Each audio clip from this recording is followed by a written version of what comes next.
Esse vídeo foi feito em parceria com o Meu DNA, uma empresa brasileira de testes genéticos. Fiquem até o final do vídeo para uma promoção especial.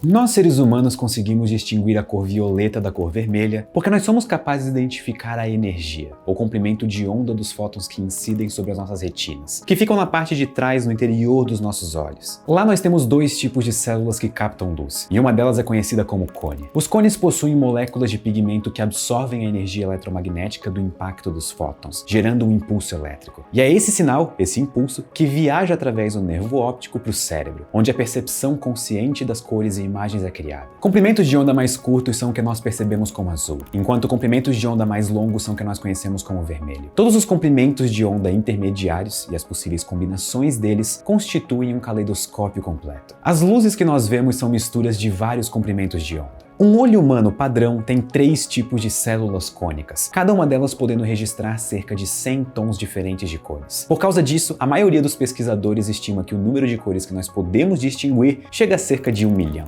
Só que eu honestamente gostaria de contestar essa percepção de cores, porque para mim só existe azul claro e azul escuro. Eu não sei o nome dos azuis entre eles. Ainda assim, a percepção da cor é uma habilidade altamente subjetiva, que varia de pessoa para pessoa. Então, em tese, considerando a diversidade de pessoas, nós podemos ter muito mais do que isso. Será que o meu vermelho é o mesmo que o seu vermelho? Fica a questão. Boa noite. E como outros animais enxergam as cores? Se o olho de um animal tiver cones, eles vão poder ver alguma cor, seguindo a mesma lógica do nosso olho. Nós podemos estudar o olho de um animal e descobrir se ele contém cones e quais cores de luz os cones podem detectar. Também é possível contar o número de cones e a sua localização na retina para entender o quão forte ou fraca uma cor pode parecer para um animal. E é assim que a gente faz aquelas simulações de, por exemplo, como um cachorro enxerga. Fica aí a curiosidade para quem tinha essa curiosidade, tipo eu. Isso tudo pode parecer tranquilo até agora, o que poderia talvez ser estranho num vídeo do Ciência Todo Dia. Mas é verdade, ondas e receptores de ondas têm uma complexidade até que pequena. O problema é o nervo óptico que está conectado no cérebro. E aí tudo começa a ficar mais complexo. Bem-vindos ao Ciência Todo Dia! O nervo óptico está conectado diretamente a uma parte do cérebro chamada tálamo. E os sinais chegam lá por vários sentidos, não apenas pela visão. O tálamo então processa esses sinais e, em seguida, ele envia informações para outras partes do cérebro. Uma dessas partes é o córtex pré-frontal, bem aqui atrás da testa e em cima dos olhos. É nessa parte que o cérebro processa as informações dos sentidos e combina com outros tipos de informações, como memórias e emoções. Então, o que nós vemos na verdade é uma combinação de tudo isso. Duas pessoas podem dizer que veem uma mesma parede pintada com a mesma cor, mas será que elas realmente estão vendo a mesma cor? A resposta não é conhecida nesse momento. E na verdade isso daria um bom vídeo de filosofia. Espera aí que eu só vou anotar esse vídeo na lista para fazer logo em seguida. Será que o pessoal vai gostar? Eu espero que sim. E os outros animais? Que cores que um animal vê? Sem poder entrar na cabeça de um animal, só é possível saber quais cores podem ser detectadas e não como elas parecem para o animal. Enquanto os olhos humanos contêm 3 tipos de células que detectam a cor, chamadas de cones, os cães possuem apenas 2. As suas células cones são especializadas em captar luz amarela e azul para ultravioleta. Ou seja, só com 2 tipos de cones, os cães não conseguem distinguir o tanto de cores que nós podemos. Ao contrário dos humanos e dos cães, os pássaros são tetracromatas. Os seus 4 tipos de cones permitem que eles vejam o vermelho, o verde, o azul e o ultravioleta juntos. Nós podemos até usar binóculos para ver os detalhes distantes que uma águia perceberia e câmeras que convertem a luz ultravioleta em uma cor visível para os nossos olhos. Mas sem esse tipo de tecnologia, não existe uma maneira de permitir um ser humano realmente experimentar como seria um mundo para uma grande águia sobrevoando um campo e sendo capaz de encontrar presas muito distantes e pequenas. Mas mesmo um cachorro sendo um mamífero, com um cérebro mais parecido com o nosso, já não é tão fácil de imaginar. Agora imagina tentar imaginar a visão de outros animais como uma ostra, por exemplo. As ostras adultas são completamente estacionárias. Elas fixam suas conchas em rochas ou corais, e dali elas observam o mundo através de várias centenas de olhos pequenos, como orifícios ao longo da borda dos seus corpos moles. Embora os moluscos gigantes sejam sensíveis a 3 cores diferentes de luz, eles são incapazes de combinar as informações. Ao invés disso, eles veem imagens coloridas e indefinidas. No entanto, os seus olhos são capazes de detectar movimentos próximos, e assim eles podem tomar atitudes para se proteger, como fechar sua concha. E os olhos da sépia, que é um outro molusco, tem um fotorreceptor que os permite ver em tons de cinza. Outro par de fotorreceptores detecta a polarização da luz. A única experiência humana com a luz polarizada ocorre quando nós usamos óculos de sol que reduzem o brilho do sol, que justamente filtra uma das orientações das ondas de luz. Isso é polarizar. As sépias produzem padrões de polarização na própria pele que elas podem usar para se comunicar.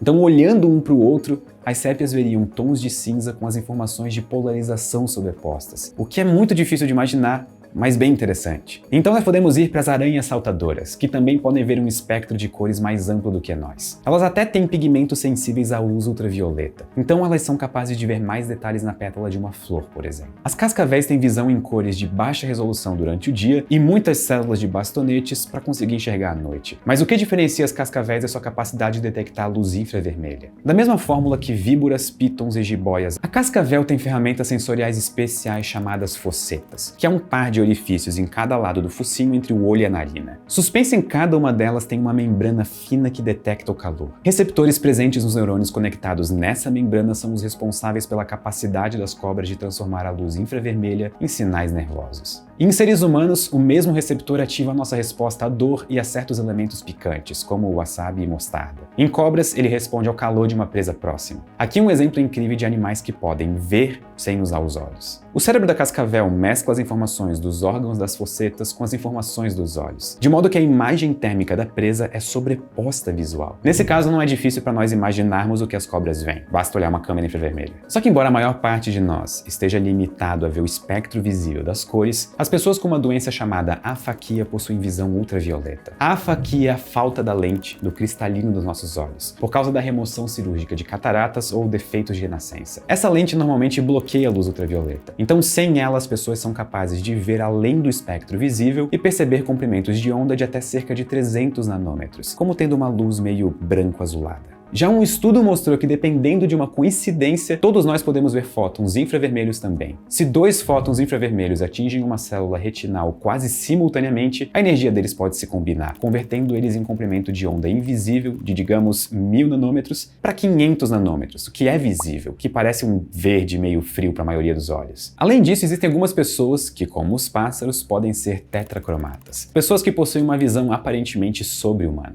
E essas raras pessoas, principalmente mulheres, têm uma mutação genética que concede para elas uma quarta célula cone nos olhos. Como uma estimativa aproximada com base no número desses cones extras, os tetracromatas podem ver cerca de 100 milhões de cores. Mas um caso bem mais comum, que atinge muitas pessoas, é justamente a daltonia. Quando as pessoas são dicromatas, elas têm apenas 2 cones, e veem talvez 10 mil cores, uma gama de cores muito menor do que alguém com os seus 3 tipos de cones. O que nós podemos garantir com todas essas informações é que as cores do mundo vão variar dependendo dos olhos e dos sentidos de quem vê. Mais do que enxergar, nós precisamos considerar que aquilo que pra gente é óbvio, para outras pessoas e animais não é. E é também assim, usando o mundo das cores como nosso ponto de partida, que nós podemos nos colocar no lugar de uma outra pessoa e ver um mundo com tons diferentes de cores. Agora, independente da quantidade de cores que você consegue identificar, você pode enxergar o que o seu DNA diz sobre você. Esse vídeo foi feito em parceria com uma empresa brasileira chamada Meu DNA. A missão deles é democratizar o acesso que nós temos às nossas informações genéticas. E isso é feito através de testes que você pode comprar diretamente no site deles e fazer em casa. E a boa notícia é que o teste Meu DNA Premium está com uma promoção de Natal para você que assiste o Ciência Todo Dia. No Meu DNA Premium estão inclusos 2 testes, o Meu DNA Saúde e o Meu DNA Origens. O Meu DNA Saúde é o teste genético mais avançado do Brasil para identificar as suas predisposições genéticas a cânceres hereditários, como câncer de mama, ovário, próstata e condições como alto nível de colesterol e a doença de Wilson. É uma forma de descobrir se você tem uma chance maior de desenvolver alguma doença e com isso começar o processo de prevenção da maneira mais precoce possível, justamente diminuindo as chances de a doença aparecer. É uma oportunidade para você traçar o melhor plano para sua saúde junto com o médico. Já o Meu DNA Origens é para quem quer conhecer melhor a si mesmo e a história genética da sua família, que pode ser contada a partir do nosso DNA. O teste consegue observar a sua ancestralidade de 5 até 8 gerações atrás, o que corresponde aos tataravós dos seus bisavós. E assim você pode saber de quais partes do mundo vieram os seus antepassados e conhecer mais sobre a história de imigração desses povos até chegarem em você. E nessa semana, o Meu DNA Premium já está com R$300 de desconto no site. Mas usando o cupom PREMIUM100, você ganha mais R$100 de desconto. No final, você compra o seu teste R$400 mais barato, saindo de R$1.499 por R$1.090. Lembrando que o frete é grátis para todo o Brasil, tanto do envio quanto do retorno da amostra. E você pode parcelar em até 12 vezes. Na descrição desse vídeo tem um link para o site do Meu DNA, não percam essa, e eu vejo vocês no próximo vídeo. De preferência com as cores certas. É lá.